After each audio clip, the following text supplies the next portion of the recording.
샬롬. 11월 15일 이슬기도 오신 여러분 환영합니다. 우리 시편 121편 7, 8절 암송하고 시작합니다. 여호와께서 너를 지켜 모든 환난을 면하게 하시며 또 내 영혼을 지키시리로다. 여호와께서 너의 출입을 지금부터 영원까지 지키시리로다. 한 번 더 하겠습니다. 여호와께서 너를 지켜 모든 환난을 면하게 하시며 또 내 영혼을 지키시리로다. 여호와께서 너의 출입을 지금부터 영원까지 지키시리로다. 아멘. 네, 오늘은 우리가 역대상 5, 6장, 히브리서 10장, 아모스 4장, 시편 148에서 150편을 거룩이라는 관점에서 함께 살펴보도록 하겠습니다. 역대상입니다. 역대기 기자는 르우벤과 갓 지파의 실패를 기록한 후에 레위 지파의 계보를 상세하게 소개합니다. 레위 자손은 거룩하신 하나님을 섬기는 특별한 직분을 받았죠. 그들은 제사장으로 찬양하는 사람으로 성전 봉사자로 구별되어서 하나님의 임재 가운데서는 특권을 누렸습니다. 이는 단순히 혈통의 문제가 아니라 하나님의 주권적인 선택과 은혜였어요. 레위인들의 성실한 봉사는 이스라엘 공동체 전체가 거룩한 백성으로 살아갈 수 있는 기반이 되었습니다. 오늘날 우리도 왕 같은 제사장으로 부름을 받았고 하나님의 거룩하심을 세상에 드러내는 사명을 받았습니다. 우리의 모든 삶이 하나님께 드리는 예배가 되어야 하겠습니다. 히브리서 10장입니다. 구약의 제사 제도는 매년 반복되었지만 죄를 완전히 해결할 수 없었어요. 그러나 예수 그리스도께서는 십자가에서 단 한 번의 제사로 우리를 영원히 거룩하게 하셨습니다. 이것이 하나님의 뜻이었고 예수님은 순종으로 이루셨습니다. 이제 우리는 더 이상 죄의식에 사로잡힐 필요가 없습니다. 예수님의 피로 말미암아 담대하게 지성소에 들어갈 수 있는 새롭고 산 길이 열렸습니다. 이 놀라운 은혜는 우리로 하여금 믿음 안에서 굳건히 서게 하며 서로 사랑하고 선한 일을 격려하는 거룩한 공동체를 이루게 합니다.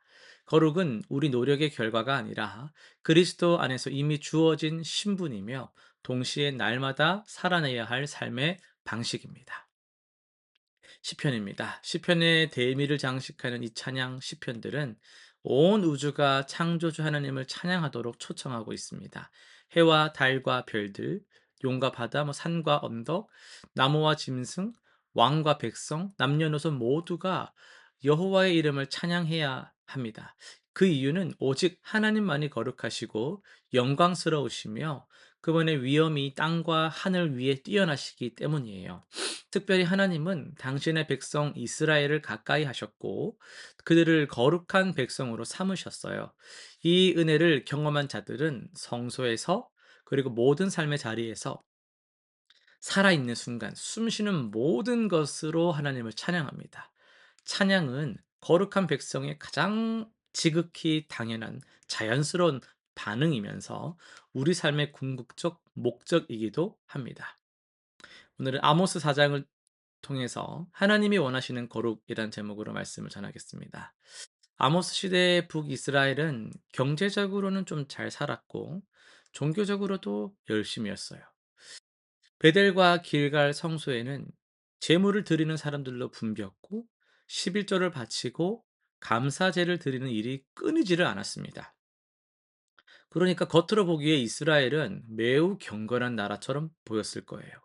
그런데 하나님께서는 아모스 선지자를 통해 충격적인 말씀을 하십니다. 그래도 너희가 내게로 돌아오지 아니하였느니라. 여러분, 뭐가 문제였을까요? 그들은 성전에 가서 열심히 예배했는데 성전 밖에 나가가지고는 가난한 자를 학대하면서 억압하고 정의를 짓밟는 삶을 살았던 거예요. 부유한 여인들은 사치와 향락에 빠져서 가난한 자를 학대하면서도 남편에게 막 술을 가져다가 우리로 마시게 하라고 막 요구하기도 했습니다.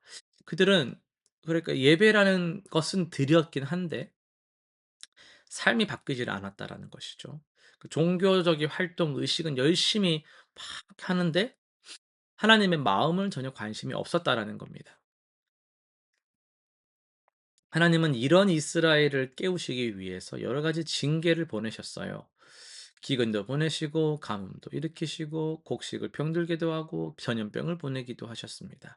그러나 매번 같은 탄식이 반복될 뿐입니다. 그래도 너희가 내게로 돌아오지 아니하였느니라. 다섯 번이나 반복되는 이 구절에서 우리는 하나님의 아픔을 느낄 수 있어요. 하나님은 그들을 징계하셨지만 진정으로 원하시는 것은 징계가 아니라 그들이 돌이키는 것, 돌아오는 것이었습니다. 오늘날 우리는 어떨까요? 우리도 주일마다 예배당에 나와서 찬양하고 헌금하고 기도를 하죠. 그런데 삶은 어떻습니까? 변화가 일어나고 있습니까? 작년과 다른 올해였습니까?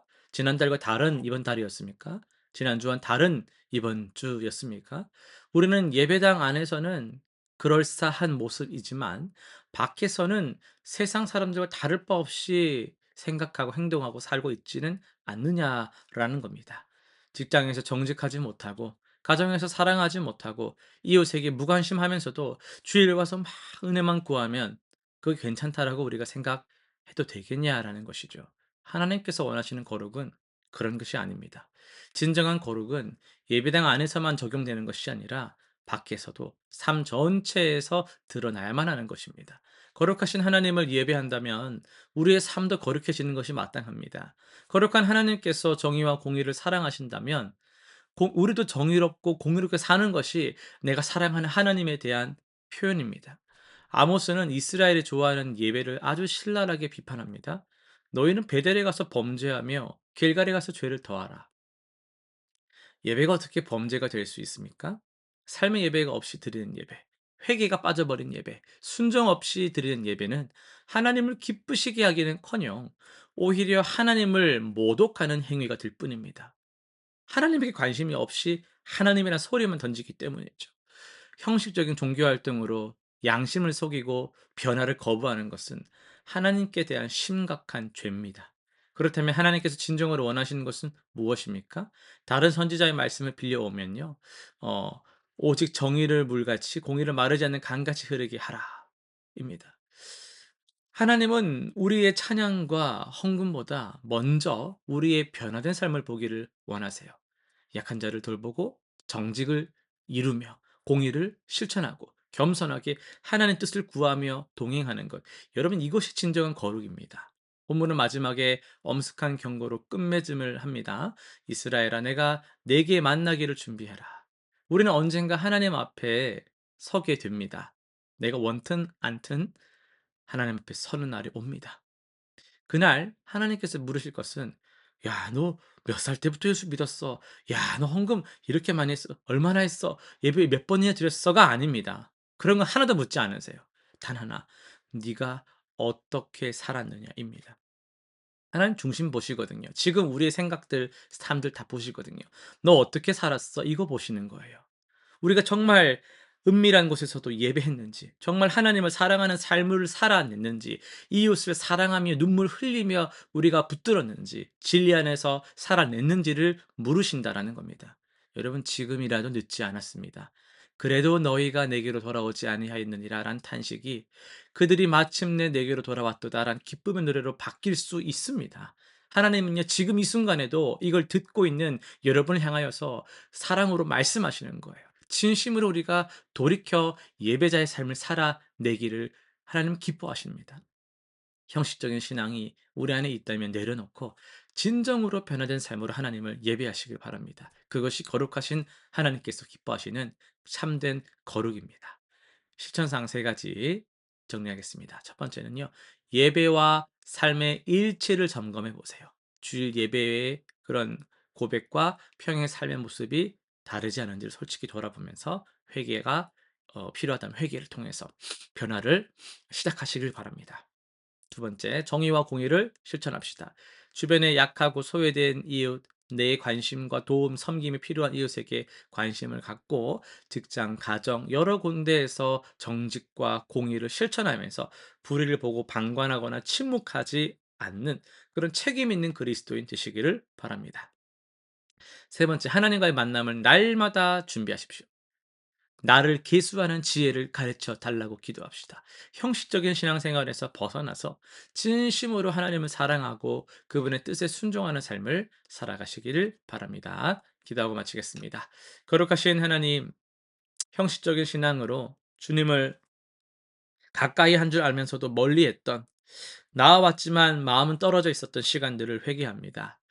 예배와 삶이 일치하지를 못했고 정말 이중적이면서도 하나님을 기만하는 삶을 살았던 우리를 용서하여 주시옵소서. 우리가 이제 진정으로 말씀으로 주님께로 돌아가서 정말 이 신앙의 일치를 이룰 수 있는 신실한 믿음의 삶을 살기를 간절히 기도합니다. 정의와 공의를 실천하며 하나님께 영광 돌리는 삶으로 나아가는 우리 모든 성도들 되게 하여 주옵소서. 예수님의 이름으로 기도드립니다. 아멘.